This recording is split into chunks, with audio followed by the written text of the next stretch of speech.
बेडाना गांव के सारे सम्मानित बुजुर्गों, नौजवान साथियों, प्यारे बच्चों, सबको नमस्ते।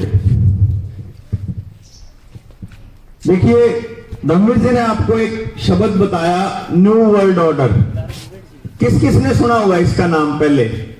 1 2 3 लोगों ने न्यू वर्ल्ड ऑर्डर के बारे में सुना हुआ है। इसका मतलब बाकी लोग नहीं जानते क्या चीज है ये न्यू वर्ल्ड ऑर्डर। इस बात को 2 बार प्रधानमंत्री बोल चुका है अपने भाषणों में। एक बार लाल किले की प्राचीर से और एक बार संसद में। और किसी भी पॉलिटिकल पार्टी ने यह पूछने की हिम्मत नहीं करी कि यह न्यू वर्ल्ड ऑर्डर है कि, और ऐसा क्या चीज है जिसने यो कह रहा है कि वो आके रहेगा। कल की नई खबर है, यूक्रेन के राष्ट्रपति ने यह बोला कि हम लोग न्यू वर्ल्ड ऑर्डर के लिए लड़ रहे हैं। यानी कि जो ये लड़ाई चल रही है यूक्रेन की और रशिया की, ये भी न्यू वर्ल्ड ऑर्डर के लिए चल रही है। इससे पहले न्यू वर्ल्ड ऑर्डर के ऊपर बहुत लंबे लंबे वक्तव्य दिए जा चुके हैं। वर्ल्ड इकोनॉमिक फोरम की जबरदस्त मीटिंग हो चुकी है, जिस मीटिंग के अंदर प्रधानमंत्री नरेंद्र मोदी का वो टेलीप्रॉम्प्टर गिर गया था, खराब हो गया था, जिसमें वो आके भाषण नहीं पढ़ना आया। उसमें पूरे दुनिया के अंदर मजाक का पात्र बने थे प्रधानमंत्री कि भारत का प्रधानमंत्री सा जिसने अपने आप बोलना ही नहीं आता, शाम लिख रहा हो तो पढ़ना आवे, नहीं तो आंदा ही नहीं। देश की जनता न्यूज हो तरीके तो बहुत बढ़िया भाषण देगा। उसके शाम एक तख्ती अगर तख्ती में चलता रहा, अगर जो खबर पढ़ने वाले अखबार, ये टेलीविजन में खबर पढ़े नहीं, यह भी हमारे बुजुर्ग लगा करता और इनको सारी बात याद है। वो कैमरा जित लाग रहा हो है ना, जो गरीबी कैमरा लाग रहा है मोबाइल का, इसके ऊपर एक तख्ती चाली जाओ है, तो मैं उस तख्ती में तो पढ़ता रहूं, देखूं कैमरा ऐसा लागे जो कैमरे में देखने लाग रहा, तो सोचा कितने देख तो रहा ही नहीं। तो न्यू प्रधानमंत्री का एक उर्ले कहने लाग रही है, एक उर्ले कहने, तो जब न्यू नमू करे न्यू नाली में तो नकल मार ले, न्यू नमू करे न्यू नाली में मार ले। वह गिर गए थे तो उस समय बेइज्जती हुई थी उसकी पूरी दुनिया में। बेटी पढ़ाओ बेटी पढ़ाओ बेटी पढ़ाओ बेटी पढ़ाओ, वो दिमाग में जो कुछ हो जबान पाए जा है, तो ईसाई है ये बेचारा। लेकिन मुद्दा उस आदमी के मजाक बनाने का नहीं है, मुद्दा है हमारी जिंदगी को और हमारे बच्चों की जिंदगी को जैसे मजाक बना दिया ना, उसका है। और मुद्दा इसका भी है कि ये मजाक अकेले इसी ने नहीं बना रखा है। जिस मर्जी स्टेट में चले जाओ, राजस्थान में कांग्रेस की सरकार है, वहां भी यही चल रहा है। केरल के अंदर कम्युनिस्टों की सरकार है, वहां भी यही चल रहा है। महाराष्ट्र के अंदर शिवसेना की सरकार है, वो आए थे राज में ये कह के मराठी मराठी मराठी, और अब मराठियों की भी ऐसी तैसी करने लग रहे हैं। तृणमूल कांग्रेस तमिलनाडु में करने लग रही है। जिसकी सरकार है कोई फर्क नहीं पड़ रहा किसकी सरकार है, सबके साथ यो लग रहा है जो मारी के लिए आओ लग रहा। अपना प्रदेश एक अकेला प्रदेश है हरियाणा। सबसे पहले तो यहां वो रिस्ट्रिक्शन हटी, यो मुंह का छिक्के वाली और जो ये सर्टिफिकेट दिखाने वाली सबसे पहले हरियाणा में हटी, क्योंकि हरियाणा के लोगों ने ये बोलना शुरू कर दिया, कौन दिखांदे भाई, स्कूल अपने आप खोलेंगे भाई, अपनी मर्जी चलेंगे भाई। इन्हें देख लिया कि भाई ये तो काम नहीं चलेगा, अगर ये ज्यादा प्रेशर हमारा तो यहाँ फिर आके बैठ लेंगे दिल्ली, तो इन्हें चुपचाप अपने में वापस ले लिए। अब वो ले लिए तो क्या इनका ये जो खेल था ये रुक गया? अब यह बात तो जब बेरा लगेगी ना, जब अपन न्यू बेरा वो खेल के है भाई, इनका खेल रुक गया या यू कब तक चलेगा, या यू के खेल है, इसके बारे में तो जब पता चलेगा जब न्यू बेरा होगी। उस था के शुरू कब होया था, शुरू कब हुआ ये पता लगना बड़ा जरूरी है। आज जो आपके ऊपर रिस्ट्रिक्शंस लगाई इन लोगों ने, जो रुकावट लगाई आज आपके ऊपर, वो किस चीज के ऊपर लगाई? वो लगाई थी बीमारी के नाम पे। कि बाहर निकलोगे तो या तो बीमार हो जाओगे या बीमारी फैलाओगे। उसी के नाम पर डंडे मारे गए, उसी के नाम पर चालान काटे गए, उसी के नाम पर पैसे खर्च कराए गए, उसी के नाम पर दहशत फैलाई गई और उसी के नाम पर सारे हमारे लोकतांत्रिक और मौलिक अधिकारों का हनन होया। अब वह बीमारी असली एक नकली, मेरे ख्याल से इस बात का सबूत किसान आंदोलन से बड़ा नहीं हो सकता। लाखों आदमी बैठे रहे और यह बात तो आईएमए के डॉक्टरों ने मेरे इंटरव्यू के दौरान भी बोली कि भाई जो गांव का आदमी है ना उसकी इम्यूनिटी ज्यादा हो है और जब धूप में बैठे साफ हवा में बैठे खान पान ठीक रखे फिर कौन बीमार होता। यह बात तुमने भी मानी, तो फिर तुम इस बात का प्रचार क्यों नहीं करते भाई? तुम खान खाई के टीके लाने का प्रचार क्यों करो हो? और जो आदमी ठीक ठाक है, जिस आदमी को कोई तकलीफ होगी वो तो डॉक्टर को अपने आप जाओगा, पर जो ठीक ठाक है उसके भी तुम धक्के तो ठोकने लग रहे। और फिर अगला आदमी जब पूछ ले भाई इसका कोई नुकसान तो नहीं, तो न्यू कहे कि हाँ नुकसान भी उसके है। नुकसान नहीं बोला, सुरक्षित है। सुरक्षित है, न्यू बतावे ना सुरक्षित है, ये तो जबानी बतावे, लिखित में तो न्यू कह रखा है कि नुकसान हो सके। लिखित में तो है जी, लिखित में नुकसान हो सके और न्यू पूछे कि इस नुकसान की भरपाई कौन करेगा? बोला कोई नहीं। अब जिम्मेदार कौन? अब तू अपने आप। अब मैं क्यों? अगर हमने के धक्का करा था, तू अपने आप लुआओगा। हम तो कौन लुआन दे? अब ठीक है मत लुआवे। अच्छा फिर कोई दिक्कत तो नहीं? बोला दिक्कत क्या है? फिर सारी पेंशन रोक लेंगे, फिर तुमने डीसी दफ्तर नहीं जान देंगे, फिर तुमने बस में नहीं जान देंगे, थारे बच्चे ने स्कूल में नहीं जान देंगे, फार्म नहीं बन देंगे, यो नहीं गण देंगे, वो नहीं गण देंगे। फिर भाई लगवाना पड़ेगा, लगवाए पक्ष साइड इफेक्ट हो जाए तो जिम्मेदार हम। इसीलिए लड़ाई शुरू करी थी। इस प्रकरण में एक बात थोड़ी सी बड़ी आया होगी कि लोग बात में सुनने लग गए। लोगों ने जब यह बात समझ में आई कि ये षड्यंत्र या बीमारी के नाम पर जो चल रहा था खेल, यो भी खेल था, तो इब जो दूसरी चीजें जोड़ के बतावा तो समझ में आवे है। इब इस बात ने पूरी ने समझो एक बार खेल के है, फिर थोड़ा समझ में आओगा बढ़िया। यहां मेरे ख्याल से सब तक बुजुर्ग हमारे ताऊ कौन है? अरे वो उड़े बैठे हैं वही लागे मने। आप भी बुजुर्ग हैं, क्या साल उम्र हुई ताऊ? 77 साल की उम्र है। आज से 40 साल पहले का दौर याद करो, 1980 के टाइम पे। 1980 में गांव बिरडाना में सरकारी अस्पताल था। 82 में नींव रखी गई थी, 80 में नहीं था। डांगरा का अस्पताल नहीं था। अच्छा एक बात समझने की है, गौर करने की। गांव में 1980 तक 81 तक 82 तक अस्पताल नहीं था, 82 में अस्पताल बना। इसका मतलब क्या है समझो कि अगर किसी गांव में अस्पताल नहीं है, इसका मतलब उस गांव में बीमारी नहीं है। अस्पताल ना होने का मतलब बीमारी ना होना है। और अस्पताल बनने लगा था, इसका मतलब बीमारी होने लगी थी। वह बीमारी क्यों होने लगी थी? आज से बीमार हुआ हाँ पा पहले तो थोड़े साल पहले तो क्या करते भाई 60-65 साल के क्या हार्ट अटैक हो जावे तो अब हो जा करे, फिर 45-50 का होने लग गया। ई बापा नो कहने लग गए, बोला रही तो 30 साल क्या होने लग गया अटैक। कहा बालका के 2-2 साल के बच्चा के टाइप 2 टाइप 1 डायबिटीज मिला है, शुगर की बीमारी मिला है, ब्रेन हेमरेज होने लग गए हैं। अच्छा वो जब पूछा उनसे जब किते आप बैठोगे, कब बैठोगे, आप फर्श में बैठोगे या किते बैठक में, तो वहां चर्चा चलेगी कि भाई एक बड़का का हार्ट अटैक होने लग गए। तो एक चीज जो सारे के मुंह पे सबकी जबान पर आवा क्या आवा है कि क्या करा भाई, खाना पीना ऐसा हो गया। क्यों जी? एक लाइन जो सारा समाज बोलता है कि खाना पीना ऐसा हो गया।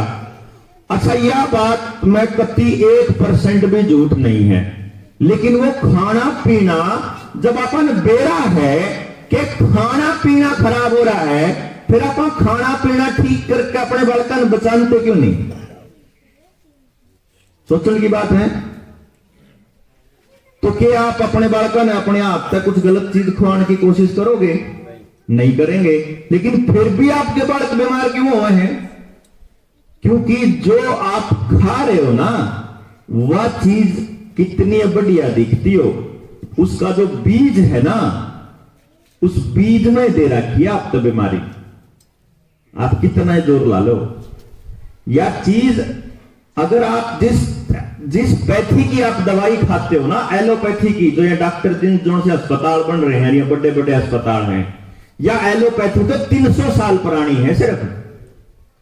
तो 300 साल तक पहले आप बीमार कैसे होया करते? बीमारी की अपनी टाइप होती है। जो आदमी जिस इलाके में रहता है, उस इलाके के मौसम में जब बदलाव आता है, उस बदलाव के हिसाब से उसको बीमारी होती है। और उसके आसपास, उसके खेतों में या उसके गांव के आसपास ऐसी जड़ी बूटियां होती हैं कि वहीं से इलाज भी हो जाता है। आप देखोगे, जिस 40 साल पहले की बात मैंने आपसे पूछी देता हूं, उस टाइम पर हमारी माया पर, हमारी दादियां पे सारी बीमारियां का इलाज रसोई में होया करता। रसोई में नहीं पाओ तो गितवाड़े में होया करता, जिन्हें बाड़ा कह दिया करें। और वहां नहीं होता तो खेत में तो पक्का पाया करता, गांव के बाहर कितने कितने जंगल में। इसका मतलब यह है कि जो बीमारी अमेरिका में है, वह बीमारी भारत में नहीं होगी। और जो बीमारी भारत में है, वह बीमारी भारत में भी, हरियाणा में जो बीमारी होगी, राजस्थान का आदमी वैसा बीमार कदे नहीं हुआ। क्योंकि वहां तो मतलब खुली हवा, रेत, वहां तो रेतीला मैदान है, हमारे यहां तो नमी भी है, वहां के मौसम के टाइप अलग है। तो जो हिमाचल का आदमी है, और जो साउथ में केरला का आदमी है, और जो गुजरात का आदमी है, जो राजस्थान का, हरियाणा का, ये सारे अलग टाइप से तो बीमार होंगे। और इन बीमारी का इलाज उनका लोकल मिलेगा। अगर बीमारी का इलाज कितने बार तारा है, इसका मतलब बीमारी भी बार तारी है। यह समझने की बात है। अब यह बीमारी आई उधर, या बीमारी आई सबसे पहले हरित क्रांति के नाम पे गांव के जमींदार को सबसे पहले हाइब्रिड बीज दिए गए। क्योंकि जिस टाइम पे दुनिया के सबसे खाग आदमियों ने, सबसे बड़े आदमियों ने, अमरियों ने यह सोचा कि यार भारत में तो लोग बीमार कौन होंगे, दूध घी का खाना खाओ है मेरे बेटे, कुश्ती मारे, खेल, कबड्डी, खेत में सब दिन काम करे जावे, दबा के तो मिठा खाया करते, दबा के घी पिया करते, दबा के दूध पिया करते, और काम कितना ही करवा लो कोई दिक्कत कौन थी, ना किसी किस्म की समस्या थी। या चीज उस बड़े माफिया को लगा कि यार आदमी कंट्रोल करना हो तो उसका शरीर और उसका दिमाग कंट्रोल कर लो, आदमी कंट्रोल हो जावे। और हरियाणा का आदमी, पंजाब का आदमी, ये तो 2 स्टेट से थे, ये तो कंट्रोल हो गए कौन किसी पे। ये तो मौत पे भी मजाक कर लिया करें, इसे एंडी छोरे हैं, ये तो किसी भी चीज पे मजाक कर लेंगे, तो हर चीज में मजाक चल लग रहा है। तो अब इन आदमियों को काबू करने के लिए इन आदमियों को बीमार करना जरूरी था। और बीमारियां हुए नहीं क्योंकि खावे को नहीं, कुछ भी घर तक आ रहा, तो इनके घर तक बीमारी ले जाने खातर इनके घर से ही घर घर बीज दिए, इनके फ्री में बीज दिए, फ्री में खाद दिए, सॉरी, फ्री में पेस्टिसाइड दिए, और यह कहा कि ये वाली फसल बोओगे तो तुमको ज्यादा कीमत मिलेगी। जमींदार ने बोना शुरू कर दिया। 70-71 की बात होगी जब बोना शुरू करा था। और उसके बाद वो जो उन बीजों से जब खाना बना हुआ खाना खाना शुरू करा, तो आदमियों के बीमारी होनी स्टार्ट हुई। अब आज का खेल, अगर मैं आज की सिचुएशन आपसे पूछूं, आज का तो मेरे ख्याल से यो हाल होगा कि खेत में जो बीज लियाओ हो गेवा का, जीरी का, ज्वार का, बाजरे का, क्या है का भी, जो बीमारी पिछले साल हुई थी, अगले साल वह बीमारी तो नहीं होती होगी खेत में, क्यों जी? अगले साल नई बीमारी हुआ है, अगले साल नई बीमारी हुआ है। पहले तो क्या होता था, हमारे अपने ओरिजिनल बीज होया करते, जो साफ बीज होया करता उसने झरना मार के निकाल लिया करते और बढ़िया बढ़िया फिर बो दिया करते और फिर बुक जाया करता। ईब तो जो बाजार से आवे है वो बीमारी अपनी गेल लेकर आवे है। अगर वो बीमारी अपनी गेल लेकर आवे है फसल, तो जब आपा खावांगे तो आपा ठीक रहेंगे, सवाल ही पैदा नहीं होता। हम अपने बच्चों को वही तो खिलाने लग रहे। हम जो बच्चा हमारी नए नए हमारे बालक की शादी हुई है, तो जब वो बच्चा पैदा करेगा उसके बीज में बीमारी अपन दे दी, क्यों जी? बीज में बीमारी, असल तो बीज में बीमारी देने की है ना, वहां से शुरू खेत में बीज में बीमारी दी थी, फिर डांगर भी वही खावे हैं, फिर मानस भी वही खावे हैं। इन क्या हाल हो गया कि 100% बीज सारी फसलों का बाजार से आता है, आता है जी बाजार से। 80% बीज डांगरा का भी बाजार से आवे, अपना जो पशुधन है बाजार से आवे सारा बीज, और लगभग 30-40% बीज मानसा का भी बाजार में आवे। IVF सेंटर खुल रहे हैं, आपके रतिया में भी खुला पाओगा पक्का, बूना में भी खुला पाओगा, फतेहाबाद में तो निवेरा कितने पाओगे जिले के लेवल पे तो। और आज से 10 साल पहले एक भी नहीं आया करता आसपास। ये भी 10-10 कैसे खुल रहे हैं एक शहर में, और सारा पे भीड़ लगी पाओगी, जाके देख लोगे तो। यानी कि बीज है ही नहीं, बचा ही नहीं। तो इसका मतलब ये होगा कि जो खेती वाले बीज का होया, अगर आप ऐसे राह चलते रहे तो वो मनसारे बीज का होगा, रोक नहीं सकते आप। अगर आपके समझ में नहीं आई तो आप रोक नहीं पाओगे, समझ में आ गई तो आप अगली पीढ़ियां बचा लोगे। पुराना नुकसान जो नुकसान होगा उसका तो कुछ नहीं कर सकते, लेकिन आगे बचा लोगे अगर समझ में आ गई तो। अब यो पता लगा, अब आपको जो खेल समझना है वो ये समझना है कि जिस आदमी ने अपने को बीज दिए थे सबसे पहले 70 के दशक में, वो कौन था पता है आपको? ना, बिल गेट्स तो किता 50 साल पहले, बिल गेट्स तो छोटा बालक होगा। जो हरित क्रांति थी उसको फंडिंग देने वाली जो संस्था थी उसका नाम था रॉकफेलर फाउंडेशन। रॉकफेलर, ये नाम याद रखना पड़ेगा था वो आप लोगों ने। ये वो नाम है जो मैं 2-3 नाम बताऊंगा आज के टाइम के, एक बिल गेट्स, एक रॉकफेलर, एक रॉथशाइल्ड, एक एलन मस्क और फिर फॉर्च्यून 500। ये 4 फॉर्च्यून 500 के जो से बड़े घाघ हैं अपने भारत में। ये रतन टाटा, अजीम प्रेमजी, नंदन नीलकेणी, नारायण मूर्ति, अंबानी, अडानी, बिरला, ये सब उसके मेंबर हैं जिसको फॉर्च्यून 500 बोलते हैं। लेकिन जो मोटे नाम जो मैंने आपको बताए, Rockefeller, Rothschild, Bill Gates, Elon Musk, ये 4 बड़े नाम आज के टाइम पर फेस बने हुए हैं, चेहरा बने हुए हैं। और ये 4 ऐसे नाम हैं दुनिया में जो भी आदमी इनके खिलाफ बोला वो आदमी टोया नहीं पाया। इनके खिलाफ जिस टाइम पे जॉन एफ कैनेडी ने बोला, जो इस टाइम रॉबर्ट एफ कैनेडी का चाचा था, जॉन एफ कैनेडी उस टाइम पे अमेरिका का राष्ट्रपति था, राष्ट्रपति होते हुए गोली मार दी गई थी। भारत के प्रधानमंत्री स्वर्गीय लाल बहादुर शास्त्री जी ने भी देश को आत्मनिर्भर बनाने के लिए इन्हीं लोगों के खिलाफ मिशन चालू किया था। उनका नहीं पता लगा आज तक किसने मारा। भाई राजीव दीक्षित ने इन्हीं लोगों के खिलाफ बोला था, उसका नहीं पता लगा आज तक किसने मारा। 2012 में बाबा रामदेव भी इनके खिलाफ बोला था एक बार, आज से 10 साल पहले कांग्रेस के राज में, क्योंकि कांग्रेस की सरकार भी उन्हीं की कठपुतली है, बीजेपी की सरकार भी उन्हीं की कठपुतली है, आम आदमी पार्टी की सरकार भी उनकी कठपुतली है, चौटाला भी उनकी कठपुतली है, हुड्डा भी उनकी कठपुतली है, भजनलाल भी उनके इशारे पर काम करा करता, बंसीलाल भी, चन्नी भी उनके इशारे पर करा करता, अपना अमरिंदर भी, न्यूनतम ममता बनर्जी भी, उद्धव ठाकरे भी, यो अखिलेश यादव भी करा करता रही भी होगी भी। मेरा कहने का मतलब यो है कि एक भी पॉलिटिकल पार्टी का एक भी नेता ऐसा नहीं है जो अपनी मर्जी से काम करता हो, उन्हीं के इशारे पे काम करता है। जो नहीं करता उसको रगड़ दिया जाता है, और इसलिए मैंने बताया कि 2012 में जब यूपीए की सरकार थी, बाबा रामदेव ने भी बोलना शुरू किया था, और जब रामदेव ने बोलना शुरू किया था तो आप देख लो सलवार पर का पंडा चटाया था।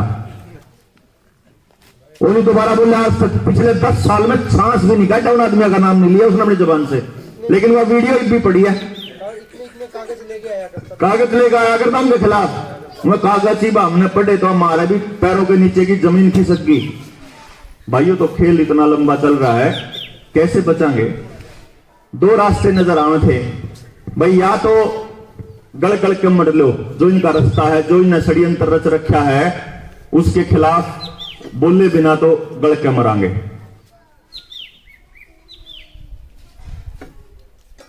दूसरा रास्ता यह है कि लड़के मरांगे। तो अपन दूसरे वाला थोड़ा सा ठीक लग गया, क्योंकि मरना तो है। आप लोगों ने जिस भी गांव वाले ने इनका यू अमृत प्याला पी लिया है, उनके शरीर में ईब असर दिखना स्टार्ट होने लग जाएगा। जिनका हो लिया है कुछ लोगों के, तो कुछ लोगों के आने वाले टाइम में दिख जाएगा। जुन जुन बूस्टर लेते रहेंगे उनका थोड़ा और पता चलता जाओगा। जुन चौथे नंबर पर आओगे जब वाले होंगे, कुछ पता तब चलता रहेगा। और एक टाइम ऐसा होगा जो इन्होंने प्लान कर रखा है 2030 तक सारे बीज कंट्रोल करने का। 2030 तक, अगले 8 साल में। 20 में चालू हुआ था, 10 साल का प्रोजेक्ट था यो इनका। ये 10 साल का फाइनल था इनका, ग्रैंड फिनाले। कई का तो नमटा का छोड़ांगे सबने। ये चल रहा है कब से, देखो आप 50 साल इंतजार किया इन लोगों ने। खेती में खेती खराब करके 50 साल इंतजार किया है हमारे समाज को बर्बाद करने के लिए। हम लोग सारे मिलकर काम करा करते, सारी जात जितनी थी। हमारा चमार ने अगर चमड़े का काम करना हो, हमारे नाई ने जो काम करने आया करते, हमारे लुहार ने, हमारे कुम्हार ने जो कुछ करना होया करता, जो हमारे मिनती आया करते, सारे आपस में अपना रोटी गेल जुड़ रहे थे। फालतू टेंशन लेने की जरूरत ही नहीं। वह रोटी सारी जमीन गेल जुड़ रही थी।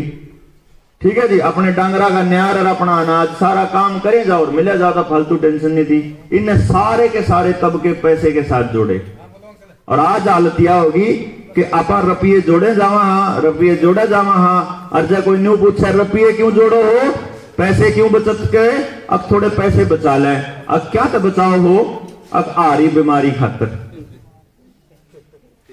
आ रही बीमारी मतलब आप पैसे जोड़ के और फिर आखिर महीने का पूछ जो हो किससे? जिसने अपने को बीज देने शुरू करे थे, वो थी रॉकफेलर फाउंडेशन। कौन सी फाउंडेशन? याद रखना जरूरी, स्कूल के मास्टर की तरह याद करना पड़ेगा आपने।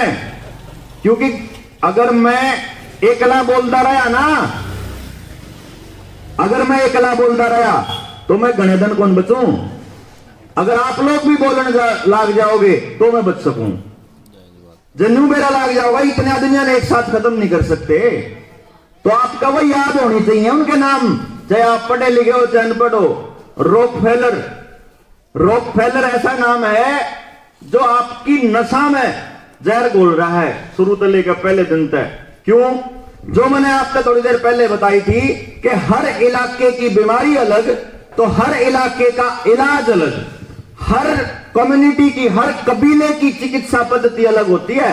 लेकिन 1908 में अब्राहम फ्लेक्सनर की अध्यक्षता में एक कमीशन बैठा, फ्लेक्सनर कमीशन बोलते हैं उसको। 1910 में उस फ्लेक्सनर कमीशन ने अपनी रिपोर्ट दी और अपनी रिपोर्ट में उसने बोला कि पूरी दुनिया में एक जैसी चिकित्सा पद्धति होनी चाहिए, मतलब एक जैसा इलाज होना चाहिए। अरे भाई बोले आदमी, जब एक जैसी बीमारी नहीं होती तो एक जैसी इलाज क्यों? लेकिन उनके मालिका ने सोचा अब फिर जो एक जैसा इलाज करना तो पहले मैं एक जैसी बीमारी तो दे दिया। तो फिर ये बीमारियां हमको दी गई जो हमारे कदे नहीं हुई थी। जिस प्रदेश का खाना है दूध और घी था, ईब आपको वो बीमारियां दे रखी। डॉक्टर दौड़ा जाओ तो सबसे पहले वो खाना छुड़वावा है, घी छोड़ दे, बोला वो छोड़ दे। आप तो शक्कर बना कर दे, गुड़ बना, रोटी कौन खाया कर दे, मिठे बना दो। अनु का बोला ना मीठा नहीं खाना और घी नहीं खाना और दूध नहीं पीना और जीना क्यों कर भाई, असली चीज तो खानी नहीं। अब यह जो फ्लेक्सनर कमीशन था, उस कमीशन की फंडिंग किसने करी थी? रॉकफेलर ने। रॉकफेलर न्यू है जो कर रही बलारा है, बलारा का बाबू भी बलारा, उसका दादा भी Balara, new Balara family, Rockefeller या फैमिली है। ये जो मैं बोल रहा हूं रॉकफेलर फाउंडेशन, ये रॉकफेलर फैमिली है, पूरा परिवार है जो पूरा कंट्रोल रखता है किस किस चीज के ऊपर। सबसे पहले इनका नियम बनाया इन्होंने कि अगर दुनिया के ऊपर काबू करना है, अगर पूरे देश के ऊपर कंट्रोल करना है, तो तेल के ऊपर कब्जा कर लो। इराक और ईरान में जब युद्ध हुआ, जब उनके ऊपर आक्रमण किया अमेरिका ने, उसका कारण था वहां के तेल के कुओं पे कब्जा करना। उसका कारण यह कौन था कि सद्दाम हुसैन कोई तानाशाह था, सद्दाम हुसैन इनके हिसाब तक कौन चाल था, यू मारे वाला ना मानना, इनका कठपुतली ना बनाए तो मारे वाले का भी अपने भी वही बनाए, यू तो है इन बेरा लग जाएगा भाई पुनः काबू में। अब उस अब्राहम फ्लेक्सनर ने यह रिपोर्ट दी कि पूरी दुनिया में एक जैसी चिकित्सा पद्धति होनी चाहिए। उसके बाद 1948 में WHO का गठन हुआ, पूरी दुनिया में एक जैसी चिकित्सा पद्धति लाने के लिए। जहां जहां वो बीमारियां नहीं थी वहां ऐसे बीज दिए गए, वो बीमारियां के टीके लाके वो बीज दिए गए कि इनका भी बीमारी हो गए उस पॉपुलेशन के भी, और ये होने लगी आराम से, सबका होने लगी। हमारे खेत के बीज भी बांझ हो रहे और बाकी सबके बीज बांझ हो रहे, ये भी वो काम होने लग गया। अब पता लगा है, अगर थोड़ा गहराई में जाओगे, जो तेल के कुएं थे उन पर कब्जा किसका, रॉकफेलर का।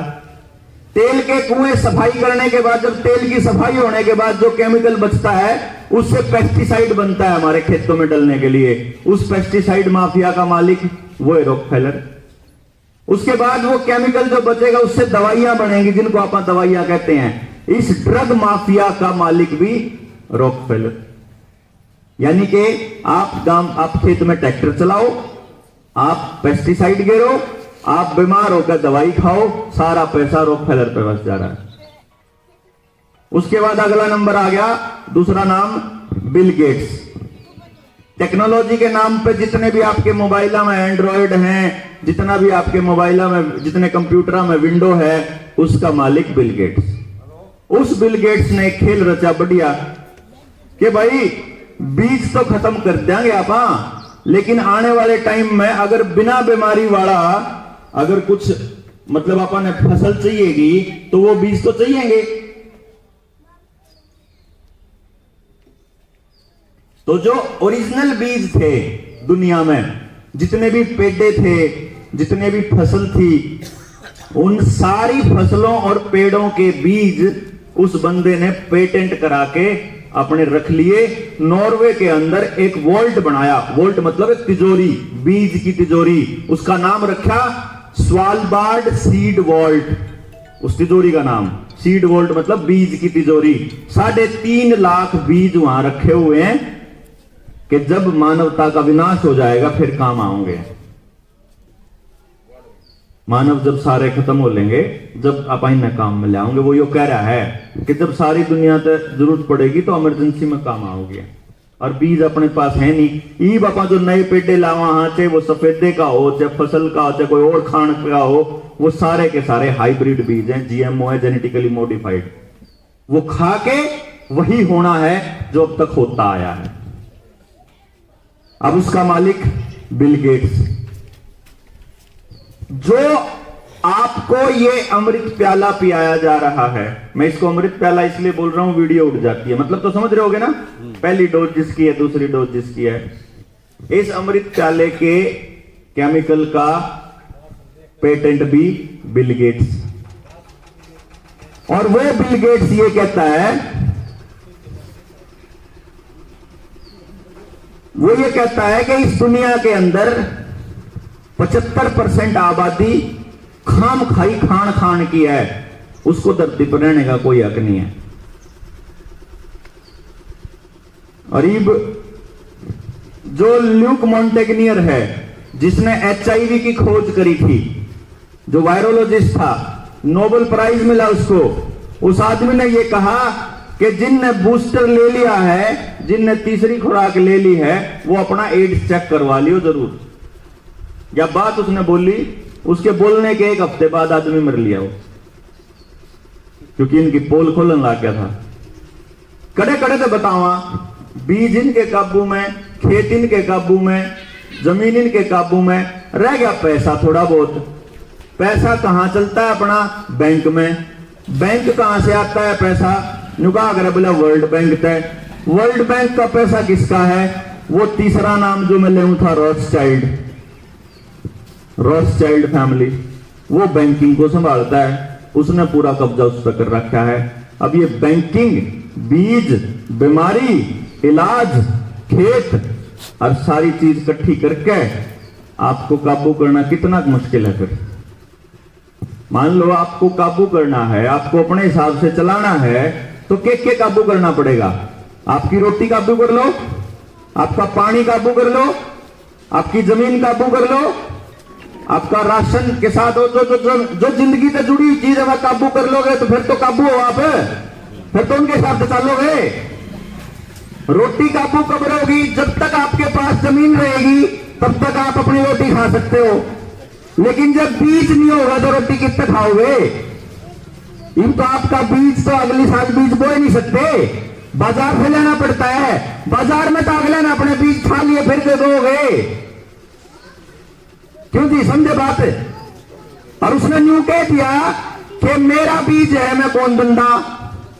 और वो ये कहता है कि बीज का कानून लग रहा है। आने वाले टाइम में अगर किसान ये साबित नहीं कर पाया कि उसके खेत में जो बीज बो रखा है वो कहां से लाया, तो जेल होगी। इसका मतलब बीज सीड का जो आ गया, सीड बिल जो है वो यूं कहने लग रहा। अच्छा जी, पानी पहला तो घरा घरा नलके हो जाया करते, मार दो कुएं होया करते, जोड़ भी होया करते, जिता पा नदी और जोड़ होया करते, जिता पा अपने डंगरन भी पा लिया करते, अपना लत्ते लुत्ते भी धो लिया करते, जरूरत का सामान था। इनमें क्या करा?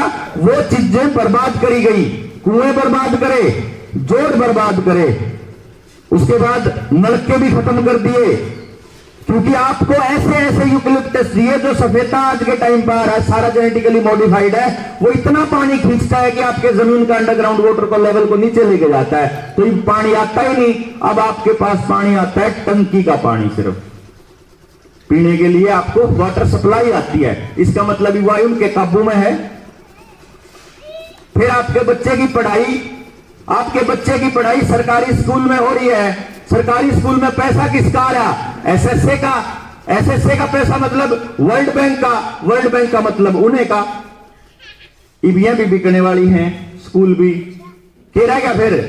रोटी होगी, पानी होगी, इब आएंगे डांगर। मैं एक बात बताना रहा, मॉडल एपीएलएम एक्ट आया हुआ है 2017 का नोटिफिकेशन, अब तक आपके ऊपर लागू नहीं करा उन लोगों ने, एनफोर्स नहीं किया, क्योंकि अगर आपको बता दिया तो रगड़ा, सारे जने सरकार का रगड़ा ला दोगे, चुपचाप बैठे हैं कि जिब लगाना होगा जिब ठोक देंगे। मॉडल एपीएलएम एक्ट ये कहता है 2 तक फालतू डांगर रखोगे तो कमर्शियल लेना पड़ेगा यो कनेक्शन बिजली का, 2 तक फालतू डांगर नहीं रख सकते। और जो डांगर, जो पशु, जो बैल किसान का सबसे बढ़िया साथी है अगर सुख दुख का, उस बैल को उन्होंने वन्य प्राणी बना दिया। जब किसान घर में बांधेगा तो भी जेल होगी। इब रहेगी रोटी बनाने खातर लाकड़ी गोसे, फल फ्रूटी से आगे वो भी उन्हें के बीज के आवे हैं। लाकड़ी गोसे किसान के ऊपर पराली जलाने के नाम पे 1 करोड़ रुपए का जुर्माना प्रदूषित होने लाग रहा भाई, जलवायु परिवर्तन होने लाग रहा भाई, धरती खतरे में है भाई। ये मानस तो कभी धरती न खान लाग रहे, ये न्यू करे हैं वो, इसको बोलते हैं, मैं इसको देसी भाषा में समझाने लग रहा हूं, अंग्रेजी में ये बोलते हैं कि वर्ल्ड इकोनॉमिक फोरम ने यूनाइटेड नेशंस का एजेंडा 21 टेक ओवर कर लिया है, जिसका नाम है सस्टेनेबल डेवलपमेंट प्रोग्राम, एनवायरमेंट को बचाने के लिए। वो ये कहते हैं कि ग्लोबल वार्मिंग की वजह से ग्लेशियर की बर्फ पिघल रही है और उसकी वजह से मौसम में बदलाव आ रहा है और टेम्परेचर बढ़ रहा है, तो ग्लोबल वार्मिंग की वजह से धरती खराब होने लग रही। और ग्लोबल वार्मिंग का सबसे बड़ा जो कारण है वो कार्बन डाइऑक्साइड है, और कार्बन डाइऑक्साइड छोड़ने वाली जो सबसे बड़ी जो चीज है वह है आदमी और डांगर। मैंने कहा पहले महीना कम करो, फिर धरती 50 कहां पा, आदमिया ने कम करो डांगरा ने। इसलिए आदमिया के भी आधार कार्ड बनन लाग रहे और डांगरा के भी बनन लाग रहे, आपके किला के भी बनन लाग रहे। आपकी गाड़ा के, आपकी प्रॉपर्टी के सब क्या के आधार कार्ड बनने लग रहे। ये किस तरफ जान लग रहे हैं आपको समझ में नहीं आ रहा है। एक ही नंबर के साथ सब कुछ जोड़ना, एक ही नंबर के साथ सब कुछ जोड़ना। आपकी जमीन, आपका पानी का कनेक्शन, बिजली का कनेक्शन, आपका ट्रैक्टर, आपके डांगर, आपके बालक, आपका मोबाइल का कनेक्शन, आपके गैस का कनेक्शन, जिंदगी से जुड़ी जितनी चीज है मैं सारी की सारी चीज एक चीज के जुड़ रही है, आधार कार्ड और फैमिली आईडी और ई-व्यू नया टिक्के का सर्टिफिकेट, इसकी गेल भी जोड़ रहे हैं। अब ये क्या कहते हैं कि जो नया न्यू वर्ल्ड ऑर्डर जिसका मैंने आते ही आपको नाम लिया था, उसका मतलब है कि आने वाले टाइम में आपको अपनी हर चीज के लिए इनके ऊपर निर्भर रहना पड़ेगा। भाई क्यों कर रहना पड़ेगा, हम तो अपना गुजारा कर लेंगे। लेन देन का गुजारा पहले जुकर करा करते, न्यू कर लिया करते। लेन देन का गुजारा किसकी गेल करा करते, जो अपने पास धातु होया करती, धातु होया करती, सोना चांदी और लोया। सबसे बड़ी मूर्ति बनाने के नाम पे लोया लेगे किसान का, और ईब सोने के ऊपर निगाह देख रहे हैं कौन सा सोना है, उस पर निशान लगाओ। पहले खानदानी सोना भी हो, उस पर हॉलमार्क का निशान लगवाओ तो आपका सोना माना जाएगा, नहीं तो चोरी का माना जाएगा। यानी उन्हें दिखाओ कितना है, फिर रगड़ने पड़ोगे तो सारा घर से लेना भी तो पड़ेगा। तो सोना चांदी, आपकी जमीन किसान क्रेडिट कार्ड के नाम पर लोन है, लाल डोरे तोड़ कर आपके घर की जमीन की रजिस्ट्री करने लग रहे हैं, फैमिली आईडी के साथ जोड़ने लग रहे हैं। ये धीरे धीरे धीरे धीरे आपकी जिंदगी से जुड़ी हुई हर चीज के ऊपर निगरानी रखे हुए हैं कि कल को इनको रगड़ना हो तो एक बटन दाबना है, सारी चीज बंद। अभी ये टेस्टिंग करी थी 2 साल पहले, इन्हें रुकवा दो ना, क्या कर रहे हो।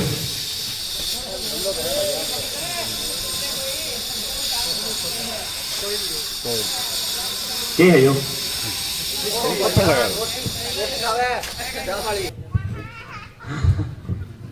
तो अब सारी चीजें एक नंबर के साथ जोड़ी। 2 साल आपकी टेस्टिंग चली। अभी 2 साल आपको जब कह दिया आप घरों में घुस गए, ईब 21 दिन खातर बढ़ जाओ, ईब 1 हफ्ते खातर बढ़ जाओ। अब आपके पास ये कागज नहीं होगा तो यहां नहीं जा सकते, ये नहीं होगा तो यहां नहीं जा सकते। और पिछले 7 साल से 2 ही काम कर रहे हो, 2 ही काम, या तो सारी चीज ऑनलाइन गेल जुड़वाने खातर लाइन में खड़े हो, हैं सारी चीज ऑनलाइन करने खातर लाइन में खड़े हो, बल्कि 2 के हिस्सा फालतू कुछ करे ही नहीं तो 2 साल में तो ऑनलाइन ऑनलाइन ऑनलाइन। और ईब आपकी खेती खत्म करी, खेती के लिए जितनी चीज चाहिए उनकी तो कीमत बढ़ाई, और जब आमदनी की बारी आई आमदनी घटा दी। उस खेती के बाद छोटे दुकानदार बर्बाद कैसे करे कि जिस टाइम पर लॉकडाउन था दुकानदार को दुकान खोलने की इजाजत नहीं थी, लेकिन ऑनलाइन अगर आपने कुछ मंगा रखा तो वो डिलीवरी के लिए आपके घर भी आवे थे, गांव गांव तक भी देवे थे। भारत 6 की गाड़ियां, ये पुराने वाली गाड़ियां जब्त करेंगे और नए वाली गाड़ियां देंगे। नई गाड़ियों में जीपीएस भी लग रहा, रिकॉर्डिंग सिस्टम भी है और किल स्विच भी है। आपके घर से लोहा भी मंगा लिया, आपका पैसों में नुकसान भी कर दिया प्रदूषण के नाम पे, आपके रुपये और लगवा दिए और आपके ऊपर नियंत्रण और काबू करने का खेल भी चल पड़ा। रेडिएशन का खेल यह है कि आपके घरों का, आपके हर गांव गांव में इनने टावर लगा दिए। इन टावरों से रेडिएशन से कितना नुकसान होता है ये आपको नहीं बताया गया। कैसे बताएंगे, देश की जनता इतनी शानी है कि अगली पूछ दिए नहीं, वह तो न्यू सोचा बोला प्रधानमंत्री ठीक के करता होगा। उसने बेरा को जिन कंपनियों का गुलाम है उन कंपनियों को आपकी हेल्थ से, आपके जिंदगी से कोई मतलब नहीं है। 2010 के बाद अपने देश के अंदर रेडिएशन के ऊपर कोई रिसर्च, कोई सर्वे नहीं है। तो 2G के उस टाइम पे तो 2G होया करता, 2G के बाद 3G आया, 4G आया, उससे क्या नुकसान हुए किसी को भी नहीं पता और ना किसी ने मांगे। और अब 5G लाने की तैयारी कर रहे और बकवास क्या करते हैं सरकार के साथ दलाली करने वाले लोग। कि दूसरे देशों में 6G और 7G चल रहा। अरे 6G और 7G तो हमने भी दिक्कत को नहीं, हमने दिक्कत 5G से है, तो ना 5G क्यों लाना पड़ रहा है? वो मिलीमीटर वेवलेंथ टेक्नोलॉजी है, मिलिट्री टेक्नोलॉजी है, वो बीम बेस्ड टेक्नोलॉजी के चलते अगर इस स्पीड में तो अकेले एक आदमी को मारना हो तो अकेले इस आदमी की रेडिएशन बढ़ा के इसको अकेले को मारा जा सकता है। वो इतनी खतरनाक चीज है कि अगर आपको फिर यकीन दिलाना हो ना तो करीब बाबा क्या कहा कर दे कि महामारी होगी तो चलते चलते मरते दिखेंगे लोग। तो वह जो 5G आने के बाद यकीन से कह रहा हूं मैं, फिर चलते चलते मरते दिखेंगे। आपको लगेगा नई महामारी आ गई। अब ये बातें एक आम आदमी को, जो आदमी अपने गांव से बाहर नहीं गया, उसको कैसे समझाएं? कौन सी भाषा में समझावें? टेक्निकल भाषा में तो उसका समझ में कि उसके बड़का का कौन आंधा, उन तभी इतना नॉलेज कौन दे रखा। अब आप में तो 1980 की बात कह रहा था। अगर आपको 1980-85 में जब वो रामायण महाभारत आई थी 85-87 में, उस टाइम पे में बड़े बड़े टेलीविजन थे खिड़कियां वाले। उस टाइम पे अगर कोई आपने न्यू कह दिन था, अगर एक टाइम आओगा जब टेलीविजन गोज में गाल के घूमे करांगे आप, और जब एंटीने की भी जरूरत नहीं, तार की भी जरूरत नहीं, और दूर बैठे अपने नाती पोते रिश्तेदार देख लिया करांगे इसमें। तो आप न्यू कंधे एक बौला ना बनाओ छोरे, हमने बेरा है कि क्या न्यू भी आगरा गड़ी, कोई यकीन नहीं करेगा उस टाइम पे। लेकिन उस टाइम पे ये टेक्नोलॉजी बनी हुई थी। तो जिन टेक्नोलॉजियों की मैं बात कर रहा हूं ये बनी हुई है इस टाइम पे, हम हमारे को उसका एक्सपोजर नहीं दे रखा। इस टाइम पे ऐसी टेक्नोलॉजी भी है कि अगर यहां 5G का टावर लग रहा हो और मेरे शरीर में नैनो पार्टिकल हो, तो मेरे शरीर को, मेरे दिमाग को उनकी मर्जी से चलाया जा सकता है, जैसे कंप्यूटर चलाता है, जैसे रोबोट को चलाते हैं। तो जिनका तीसरी और चौथी खुराक देने की जल्दबाजी हो रही ना, इसीलिए हो रही है क्योंकि इनके अंदर नैनो पार्टिकल्स हैं, नैनो टेक्नोलॉजी का इस्तेमाल किया जा रहा है। आने वाले टाइम में गांव के ही आदमी को दूसरे आदमी को मारने के लिए इस्तेमाल किया जाएगा अगर 5G आ जाता है यहां हमारे पास। लेकिन यह बात क्यों कर समझाओ लोगों ने दोनों आगे तो मेरा नहीं के बात कर बोला भर की। 2 साल पहले जब मैं ये कहा करता कि थारी गल्लू बनेगी, घर में बढ़ बढ़ के ठोकेंगे, जबरदस्ती करेंगे, थारी सारी चीजों को एक चीज के साथ जोड़ेंगे कि यूटीके का सर्टिफिकेट दिखाओ, उस टाइम पर लोग करते हैं इसी बात हो रही, बाई तो है ही नहीं बोला। उस टाइम पर आई भी नहीं थी जब मैंने कहा करता UHID बनेगी थारी। UHID बनाने का खेल है। UHID जो आज श्रम कार्ड बनने लग रहा, आयुष्मान भारत वाला कार्ड बनने लग रहा, आधार कार्ड के साथ जो दूसरे कार्ड बनने लग रहे, जो आपके टीके के सर्टिफिकेट, ये है UHID। इसने रोक सकते हो। तो आपको प्रॉपर्टी का टैक्स जो देने के लिए जो इन्होंने जल्दबाजी करी है, ये प्रॉपर्टी का टैक्स, ये यूनाइटेड नेशंस का एजेंडा 2030 ही है, जो ये कहता है कि 2030 तक हम एक ऐसी दुनिया बना देंगे जिसमें ना कोई आर्मी होएगी, जिसमें ना कोई पुलिस होएगी, और आपका अपनी किसी प्रॉपर्टी के ऊपर कोई अधिकार नहीं होगा। अगर आप किसी चीज को बरतोगे तो उसका किराया दोगे। ये अपनी प्रॉपर्टी का किराएदार बना दिए कि नहीं बना दिए प्रॉपर्टी टैक्स लेके ना। ये एजेंडा 2030 है जिसको मैं कह रहा हूं सस्टेनेबल डेवलपमेंट प्रोग्राम, और ये 2030 तक चलने का खेल है। इतने या तो आप इनके लिए, आप अपने राशन के लिए, पानी के लिए, दवा दारू के लिए, एक एक चीज के लिए भिखमंगे नहीं हो जाते। इतने पेंडा कौन छोड़ते हैं? आपके घर से पैसा खींचा जाएगा, रोज खींचा जाएगा। पैसा, सोना, चांदी, प्रॉपर्टी जितनी होगी नीलाम पे नीलाम आनी स्टार्ट होगी। अब नीलामी स्टार्ट होगी, देखना आप, क्योंकि दे ही नहीं पाएंगे आप कर्जा, दे ही नहीं पाएगा किसान जितना कर्जदार हो गया। जितनी उसकी खेती का खर्चा है और जितना उसकी आमदनी है उसके हिसाब से वो दे ही नहीं सकता। और जिसने किसान क्रेडिट कार्ड लेकर ने बरत लिया था, अब भाई हम तो ब्याज भर के काम चला लेंगे, ये वो ब्याज वाला काम भी खत्म होगा, फिर क्या करोगे? फिर कौन दिया जावे? नहीं दिया जावे तो फिर आपके पास अपनी प्रॉपर्टी बेचने के अलावा, नीलाम करवाने के अलावा, एक्वायर करवाने के अलावा कौन सा रास्ता है? मैंने बता तो दो।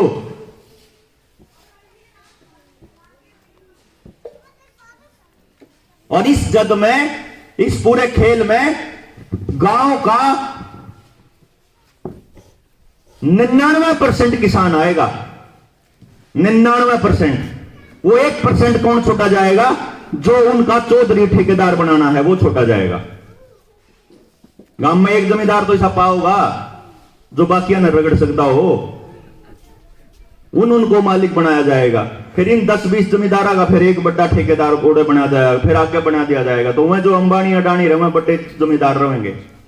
बिल गेट्स दुनिया का सबसे बड़ा जमींदार है।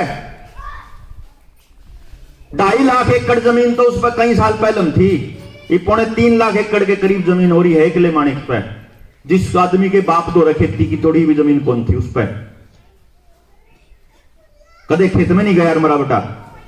और भारत में 2017 में आके न्यू कह के गया था कि आने वाले टाइम में हम भारत के किसानों की आमदनी दुगनी कर देंगे और खेती के लिए एक ऐसी तकनीक लेके आएंगे जिसमें किसान को खेत में जाने की जरूरत नहीं पड़ेगी। वह तकनीक लानी नहीं पड़ती। वह तकनीक आज से 15 साल पहले 10 साल पहले यूज करने लग रहे हैं, जिसका नाम सीड एंड स्प्रे टेक्निक है।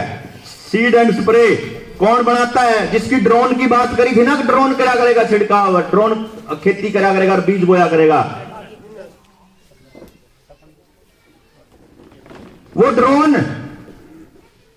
ड्रोन क्या है? वो ड्रोन आपके घर घर तक कैमरे की मदद से निगरानी का साधन है। वो ड्रोन क्या है? वो ड्रोन को बनाने वाली टेक्नोलॉजी जो कंपनी ने बनाया उसका नाम है जॉन डीरे। जॉन डीरे का तो नाम सबने सुन रखा होगा। और जॉन डीरे का मालिक कौन है बेरा? है वो है जो बीजा का मालिक है। अगर मान लो मानस का बीज भी उसने पेटेंट करा लिया, जुगर ने खेत के बीज करवा लिए, डांगरा के करवा लिए, तो जुगर ही आज के टाइम पे अपने बिजली के कनेक्शन, ट्यूबवेल के कनेक्शन मिले हैं ना, कि गांव में तो 100 आदमी ने ट्यूबवेल के कनेक्शन चाहिए, तो फिर न्यू कहे मुख्यमंत्री साहब के 10 न मिलेगा। वो काम फिर होगा। अगजी बालक जामना है आगे बढ़ जा, इब्बत तो 100 एप्लीकेशन और आ रही है। और आपने रास्ता जब आपने दिखता ना हो तो बता दो। 10 साल से पहले, आज से 10 साल पहले जो हालात थे, अगर वो हालात बढ़िया हुए हो फिर तो अपने बैठने की जरूरत नहीं, बात करने की जरूरत नहीं। और जब खराब हुए हो तो भाई बैठना भी पड़ेगा, बात भी करनी पड़ेगी और इसके समाधान पर चर्चा करनी पड़ेगी। समाधान करने खातर खुद कर्तव्य करना पड़ेगा। नहीं तो मारे के सर में गुमड़ा रहा है कि आप गांव गांव जाके धक्के खान लाग रहे। मैंने के जरूर जारी बैठाना मां के बोकड़ की, लेकिन मैंने न्यू बेरा है ना कि समाज बचेगा तो हम बचाएंगे। जब समाज की वाट लगेगी तो एक दिन आखिरी हमारा नंबर भी आओगा। कितने दिन बच लाएंगे? कौन में लाग लाग के एक टाइम आओगा जब मेरा नंबर भी आओगा, जब मेरी औलाद का भी आओगा। और इस समाज की बर्बादी का सबसे बड़ा कारण वह था कि जिनने बेरा था कि यह चीज गलत हो रही है, उन्होंने वह ठीक कौन करी? चुपचाप बैठ के गांव छोड़ के भाज गए। जो से शाणे आदमी गांव के, जिनका थोड़ा ब्योत था, जिनमें थोड़े शाणे माना करते, वहीं छोड़ के भाज गए। बोला कुछ नहीं करा गांव में। अरे हम भी बात देख रहे अपनी औलाद तेनू कहेंगे तम भी निकट औरत है ना, उन्हें जमीन तो जोड़ दे। अपनी औलाद तेनू कहेंगे बोला ना डांगरा तो मैं प्या लाऊंगी, तू तो पढ़ ले। मैं प्या लाऊंगा, मैं खेलूंगा खेत में, मैं जाऊंगा, तू तो पढ़ ले। पढ़ के बनाओगे? वो बेचारा मोबाइल में देखे वीडियो गेम, अश्लील वीडियो, सारा कबाड़ कबाड़। आपने बेरा ही कोनी। अरे तो बेरा है, पहले तो चलने मान लेंगे कि आपने बेरा कौन था। ये तो बेरा है ना कि कबाड़ के अलावा कुछ भी नहीं आता टेलीविजन में या मोबाइल में।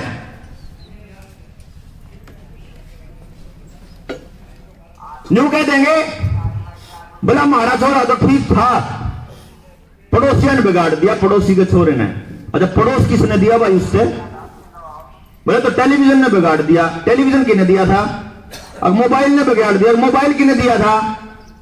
उसने वो किसी ने बिगाड़ा हो, जो सी भी चीज ने बिगाड़ा, वह चीज दी तो परिवार ने, उसके माँ बाप नहीं थी, वो माँ के पेट से थोड़ी लेकर आया था। अगर मैंने गाड़ी देनी है, मैं कोई 2 शब्द गाड़ी के बोलूं तो वो शब्द मैंने आड़े पे तो सीखे होंगे। स्कूल में जाना शुरू करे पीछे तो शब्द पढ़े होंगे, मात्रा के ऊपर लागे अगर बोलिया करे के ऊपर। मैंने क्या बनाया? गाड़ी हो क्यों है? लेकिन रोड़ा के है कि शरीफ आदमी ने सोचा है कि मैं क्यों पढ़ूं, बेइज्जती होने की बात है। और उस शरीफ की शराफत ने और उसकी चुप्पी ने जो समाज खत्म कर दिया।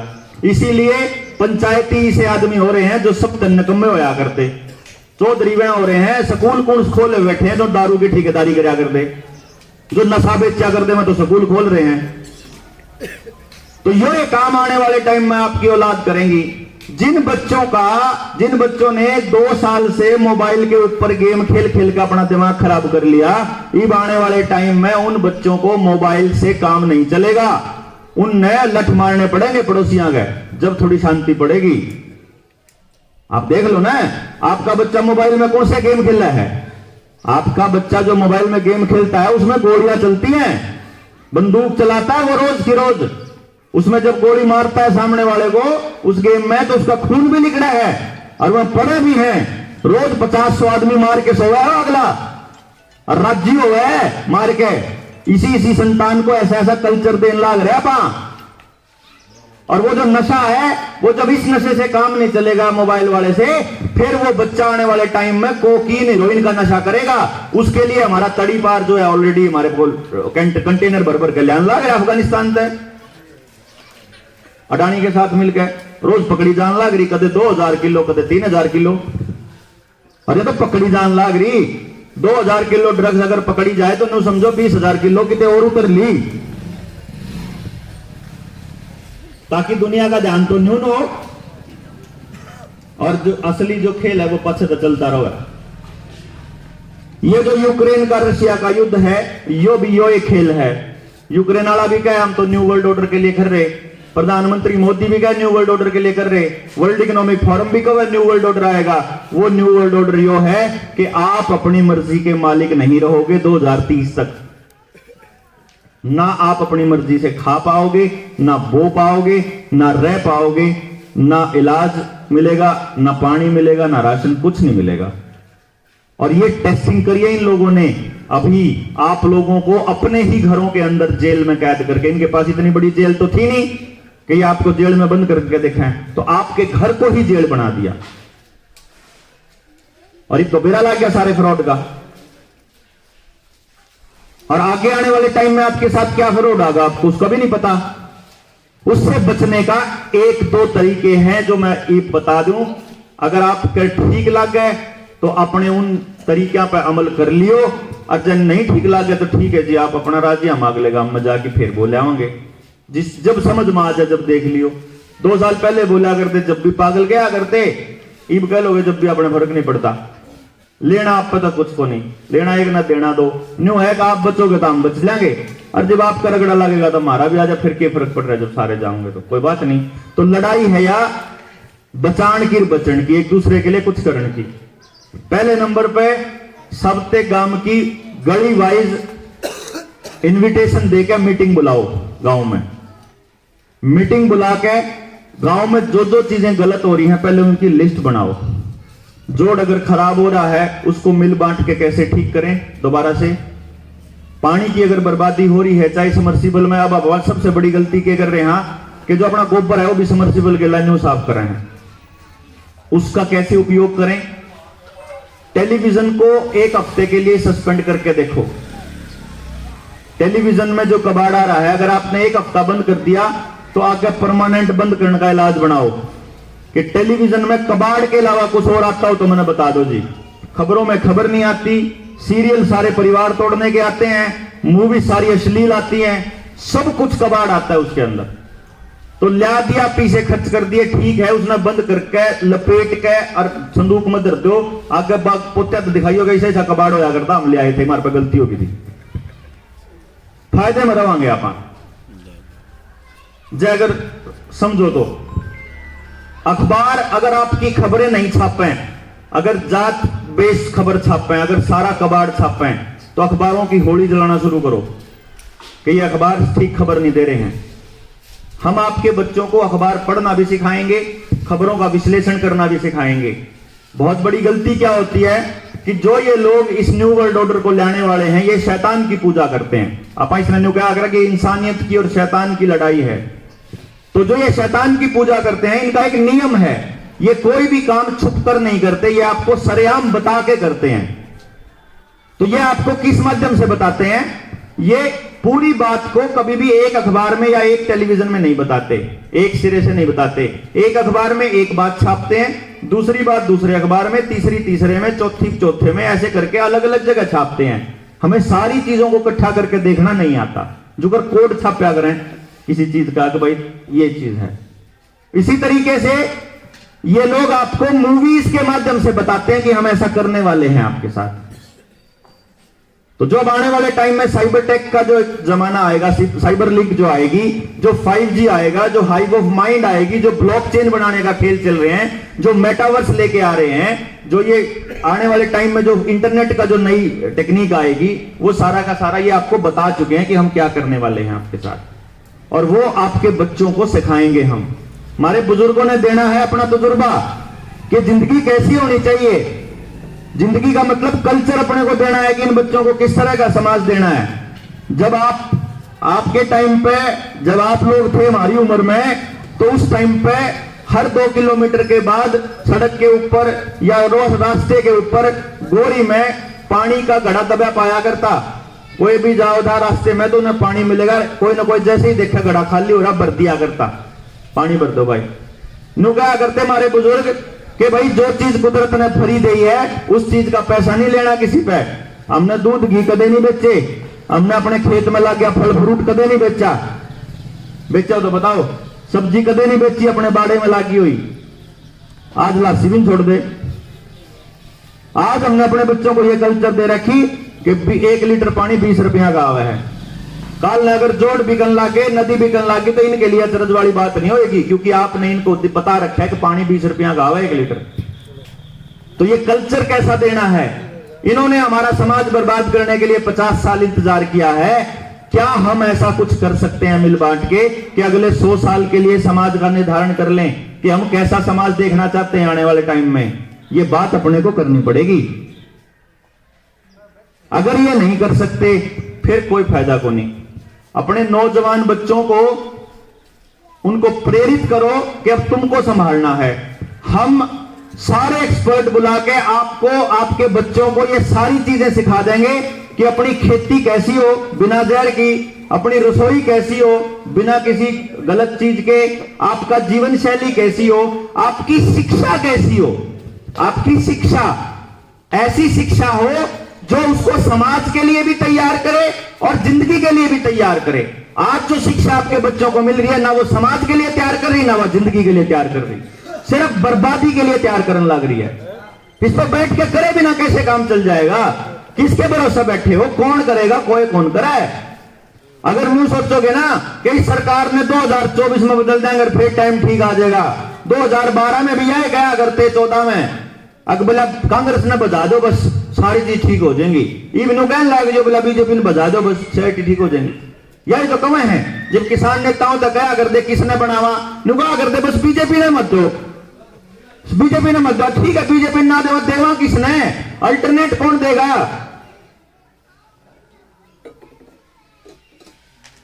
सब्स्टिट्यूट कौन देगा? रास्ता कौन देगा?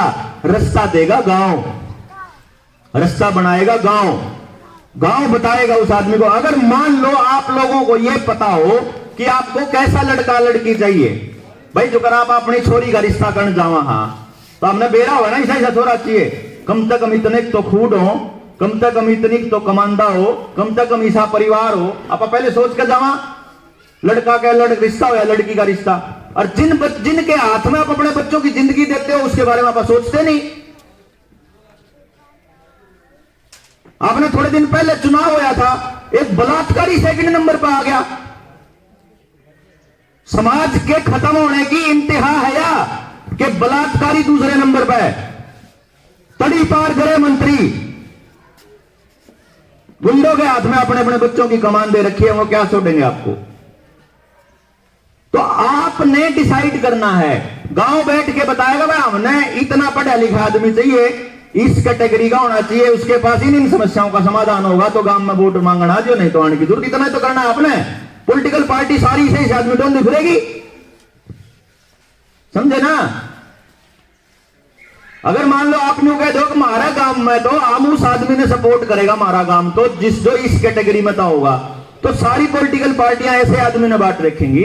अगला गांव आप बड़े हिसाब से देख लेगा। बड़ी बात है। चलो ये तो बड़े लंबे मुद्दे हैं, क्योंकि राजनीति का मुद्दा तो अगले 50 साल बाद भी यही रहेगा, लेकिन यहां बैठ के ये चर्चा करना जरूरी है कि हम कैसा समाज बनाना चाहते हैं। हम अपने बच्चों के लिए कैसा भविष्य चाहते हैं। तो आने वाले वक्त में आपको जो करना है तो ये करना है कि कल सुबह 10 बजे फतेहाबाद में जो पपीहा पार्क है वहां मीटिंग हो रही है हमारी डिस्ट्रिक्ट लेवल की। एक तो अपने गांव से जो यूथ है उनने भेज दो कि भाई एक तो इनके साथ लग के और एक टीम तैयार कर लो। उस टीम का काम क्या होगा कि अभी तो ये शुरुआत करी है इन लोगों ने इस टिक्के और इस मास्क के चलान के नाम पे। अभी आने वाले टाइम में आपके ऊपर शिकंजा कसा जाएगा। वो कहेंगे कि एलियन अटैक होएगा, युद्ध के खतरे भारत पा रहे हैं, फूड क्राइसिस आ रहा है, डिजिटल करेंसी लाने के लिए ये साइबर अटैक करेंगे। साइबर अटैक मतलब इंटरनेट खत्म, आपके सारे खाते सीज, आपका पैसा सारा डूब जाएगा। फिर कहेंगे डिजिटल करेंसी दे देंगे आपको। ये जो मैं आपको जो बता रहा था सोशल क्रेडिट सिस्टम, ये शब्द अभी मैं बोल रहा हूं, आज तक आपने सरकार के मुंह से नहीं सुना होगा, लेकिन आने वाले टाइम में आप ये शब्द सुनोगे, सोशल क्रेडिट सिस्टम। यही है आखिरी स्टेप। सोशल क्रेडिट सिस्टम होगा कि मेरे को मेरा एक खाता बन जाएगा कि यो देवेंद्र बलारा या इसकी फैमिली। ये अगर सरकार की बात को मान रहा है तो यस, नहीं मान रहा है तो नो। यस वाला आदमी ट्रेन में जा पाएगा, यस वाला आदमी ही पब्लिक में प्लेस पे जा पाएगा, सभाएं कर पाएगा। नो वाला आदमी कोई भी समाज में अलाउड नहीं होगा। ये जैसे आपको अभी ये टेस्टिंग थी, ये टीके वाले जो सर्टिफिकेट थे ना, ये टेस्टिंग थी आपकी कि आप कितना मानते हो कितना नहीं मानते हो। तो इन्होंने देखा कि हरियाणा वाले नहीं मान रहे, बाकी तो सारे चुपचाप दिखाने लग रहे हैं। तो ये हरियाणा वाला का देखना है कि हरियाणा वाला का गला दबाने के लिए अब क्या अटकंडा अपनाया जाए। तो अभी देखते हैं क्या करेंगे। अभी ये नई सिरा से गाड़ियां जब्त करने वाला जो ऐलान था, ये इसी चीज के लिए था, टेस्टिंग के लिए, कि देखेंगे कौन कौन बोलेगा। ये टेस्टिंग कर करके देखेंगे अभी तो कि देखा कौन बोलेगा। राशन वाले पे अटैक, जब अपन गरीब आदमी के राशन पे अटैक करेंगे कि एफसीआई पे के पास अब अनाज नहीं बचा है, तो जो कोटे से जो अनाज मिलता है जिन लोगों को, गरीबों को, अब उनके लिए जब उनका अनाज बंद करेंगे। अभी तो क्या किया है कि स्कूलों के अंदर जो मिड डे मील बनता था उनके खाते जीरो कर दिए इन्होंने। मिड डे मील के खाते आपके सरकारी स्कूल में जाकर पता करोगे, अब खाना नहीं बनता वहां, ठीक है ना जी। तो मिड डे मील के खाते जीरो करे हैं। अभी आने वाले टाइम में उनको राशन भी बंद करेंगे। तो ये देखेंगे कि ये जिनके घर में अनाज है, जिनके घर किले हैं, ये बोल रहे हैं कि नहीं उनके लिए। अगर आप उनके साथ नहीं खड़े हुए तो ऐसे अलग अलग करके मारेंगे। फिर ये ट्राई करेंगे कि अलग अलग तबके को मारो, टेस्ट करो इनको। नौकरी वाले को पहले लपेट के देखो, बिना लगे हुए को पहले लपेट के देखो। ये किस मुद्दे पर न्यारे पाड़े जा सके हैं, उस मुद्दे को खोजेंगे ये। अब आपको इकट्ठे होने के मुद्दे टोने हैं और वह आपको पाड़न के मुद्दे टोएंगे। और ये आपके आने वाली संतानों के लिए भविष्य बहुत अंधकार में है अगर आपने खुद से कुछ काम नहीं करा तो।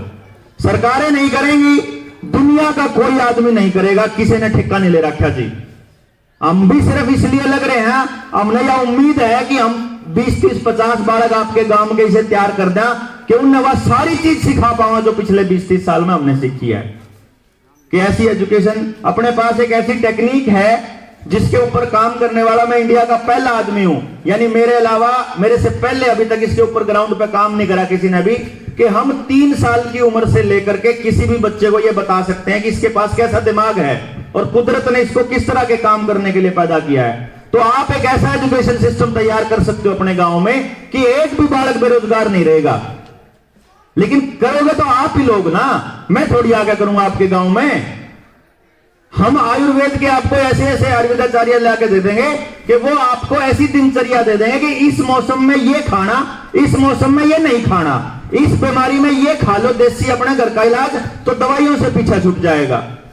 काम कौन से तरह के करने, पोस्चर कैसे रखने, खाना कैसे रखना, रसोई कैसे रखनी, आचरण कैसे रखना, शिक्षा कैसे रखनी, पढ़ाना कैसे, एक एक चीज की ट्रेनिंग हो जाएगी। लेकिन पहले कोई करने वाला तो होगा, मैं किसने सिखावा, किने बतावा।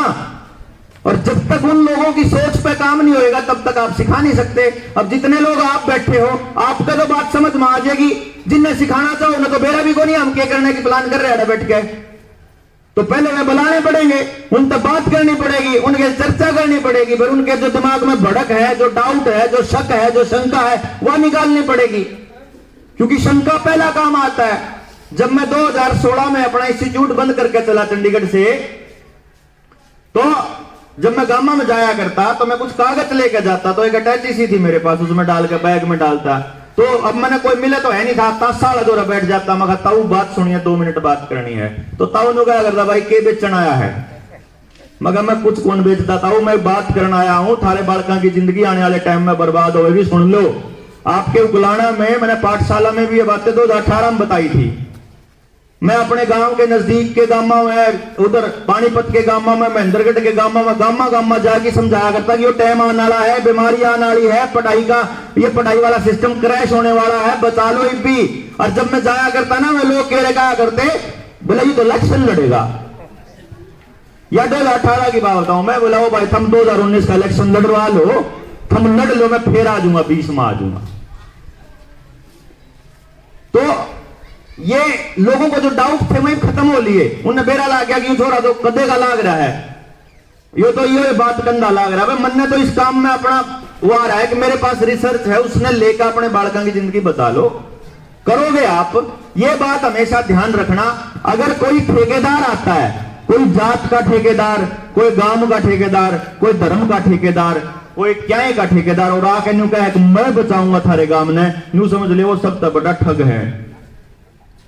मैं सिर्फ आपको टाइम, ट्रेनिंग, टेक्नोलॉजी और बात बता सकता हूं। बाहर का आदमी करना पड़ेगा, गांव के आदमी ने।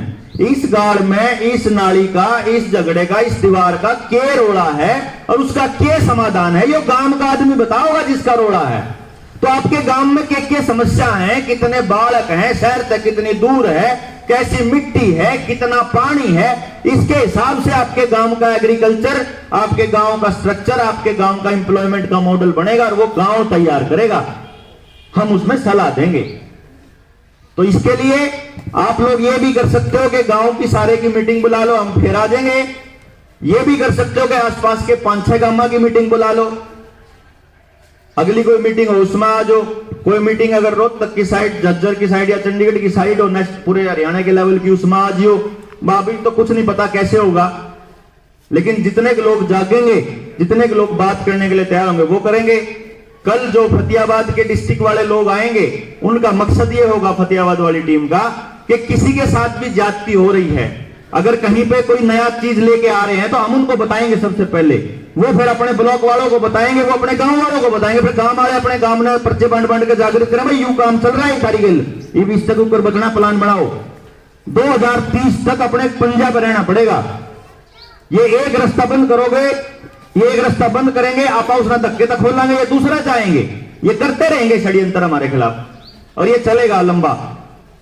इसलिए हमें ये तैयार पूरी तरीके से करना पड़ेगा। जैसे इन्हें योजनाबद्ध तरीके से समाज बर्बाद किया है, ऐसे ही योजनाबद्ध तरीके से अपने को आने वाले टाइम की पीढ़ी के लिए तैयार करना पड़ेगा समाज। इसके अलावा हमें तो कोई रास्ता नजर आता नहीं है। आप लोगों को आता होगा तो आप लोग बैठ के जैसा कहोगे हम तो वैसे भी कर लेंगे, और नहीं तो मिल बैठ के किस इन समस्याओं के ऊपर चर्चा करें। और अभी फतेहाबाद वाली ट्रेनिंग के बाद जैसे अगली मीटिंग है हमारी मतलब नेशनल लेवल की, उस मीटिंग के बाद हम लोग ट्रेनिंग सेशन चालू करेंगे। ट्रेनिंग में हम एजुकेशन की हो गई, षड्यंत्रों की हो गई, आगे फिर हेल्थ की हो गई, वो सारी ट्रेनिंग हम उन लोगों को देंगे और वहां से देखते हैं कि वो लोग आगे कितना दे पाते हैं उस ट्रेनिंग को। तो हमारा पर्पस तो ये है कि गांव के अंदर एक ऐसी टीम गांव हमारे को दे दे। देखो अगर आप 100 बच्चे हमारे को दोगे गांव के, तो उनमें से 10-20 ऐसे होंगे जिनका खेती में इंटरेस्ट होगा, खेती की चीजें सीखना चाहते हैं। 10-20 ऐसे होंगे जो स्वास्थ्य की, हेल्थ की चीजें सीखना चाहते हैं, बीमारी की या उन चीजों की। 10-20 ऐसे होंगे जो शिक्षा पे काम करना चाहते हैं, रोजगार पे या दूसरे चीजों पे। लेकिन करना तो सबके लिए है। तो जो खुद से आगे आएंगे उनसे शुरुआत करके, और फिर जो आगे नहीं आ रहे हैं फिर उनको भी शामिल करके, फिर पूरे गांव को हर बच्चे के लिए काम करने का प्लान है। और पता नहीं कितने कामयाब होंगे कि नाकामयाब होंगे, लेकिन उम्मीद यही है कि एक दिन ऐसा आएगा जब अपने को समझ आ जाएगा और फिर आप इकट्ठे होकर के पूरे समाज के लिए काम करेंगे। इन्हीं सब शब्दों के बाद मैं अपनी बात खत्म करता हूं। बहुत बहुत धन्यवाद। जय हिंद, जय भारत।